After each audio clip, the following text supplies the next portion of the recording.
Before a woman is even born, her ovaries already contain the eggs she will carry throughout her reproductive life. So what happens to this remarkable reserve as the years pass? Welcome to This Explainer.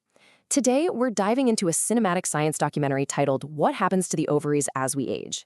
We're going to explore one of the most complex, fascinating, and honestly deeply misunderstood biological timelines in the entire human body. This is a story of incredible abundance, sheer biological precision, and natural evolution. Just think about that opening thought for a second. The story of the ovaries doesn't begin at puberty. It doesn't even begin at birth. It literally begins in the womb, well before we take our very first breath. Okay, let's dive into this and go right back to how they begin, exploring the very biological foundations of human reproduction. Now, a medical term you're going to hear constantly when discussing this topic is ovarian reserve. I want you to picture this as a highly secure biological vault. It represents the physical number of oocytes, or eggs, safely stored within the ovaries. And here's the catch. Unlike other cells in the human body that constantly regenerate and replace themselves, like your skin or your blood cells, this vault is stocked exactly once. The supply is established, the vault is sealed, and from that point on, it is a finite, precious resource that has to last an entire lifetime. Now, what's really interesting about this is the sheer scale of the numbers and how rapidly they change. At just 20 weeks of gestation, meaning when a female fetus is still developing inside her mother's womb, the vault reaches its absolute mind-boggling maximum, 6 to 7 million follicles. But by the time she's actually born, before she's even lived a single day, that number has already dropped between 1 and 2 million. By puberty, it's down to about 300,000. Fast forward to age 37, and there are roughly 25,000 follicles left. And by age 51, that number is down to around 1,000. It's a staggering, continuous, natural drop over the course of a lifetime. So you might be wondering, where exactly do all those millions of eggs go? I mean, it's a mind-bending fact that a child is losing thousands of eggs before they even hit puberty. A really common myth is that eggs are all lost through ovulation. But in reality, this natural decrease is primarily driven by a continuous, relentless biological process called atresia. Atresia is essentially programmed natural cell death. Now, ovulation absolutely plays a role later in life, for sure, but the vast majority of follicles simply fade away naturally over time, reclaimed by the body. Section 2, egg quantity versus quality. Let's transition smoothly here into a really critical distinction. As the ovaries age, we aren't just looking at a shrinking number in a vault, we also have to evaluate what is happening inside that vault. This brings us to the vital difference between egg quantity and egg quality. Egg quantity is exactly what it sounds like, the physical count, the number of remaining follicles we were just talking about. Egg quality, on the flip side, refers to the cellular and chromosomal health of those eggs, because as the decades pass, the remaining eggs are subjected to metabolic wear and tear. They undergo cellular changes and aging, just like the skin, the heart, and the rest of the body.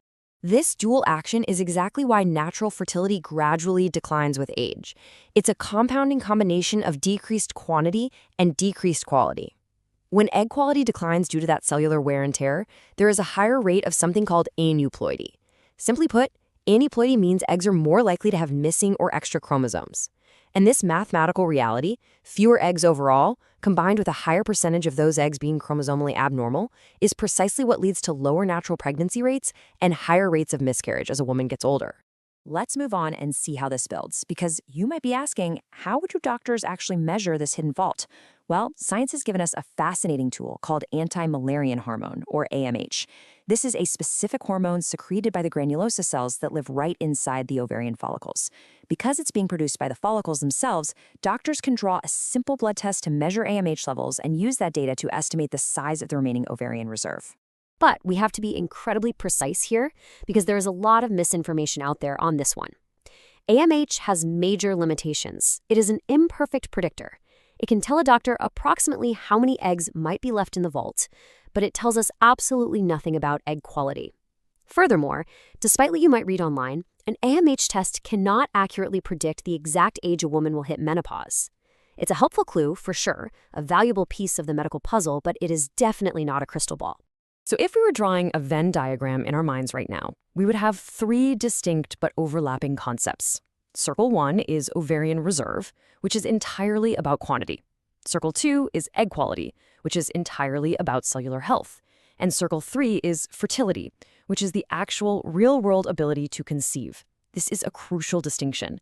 This is why someone in their 40s might have a low quantity of eggs left, but can still successfully conceive if their egg quality remains intact.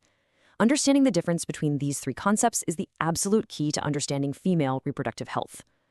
Section 3, the menopausal transition. As the ovarian reserve continues its natural, decades-long decline, the body eventually enters a complex, new phase. First, a very important caveat here. While 51 is the median age for menopause in the United States, ovarian aging is a highly unique timeline. We have to avoid the trap of thinking that everyone experiences this at the exact same age or in the exact same way. Some women experience this shift in their early 40s, others not until their late 50s. The age of 51 is simply our statistical median reference point, not some strict biological alarm clock for everyone. The transition itself, which is often called perimenopause, usually follows a chronological series of steps as the ovaries slowly change function. Let's walk through them.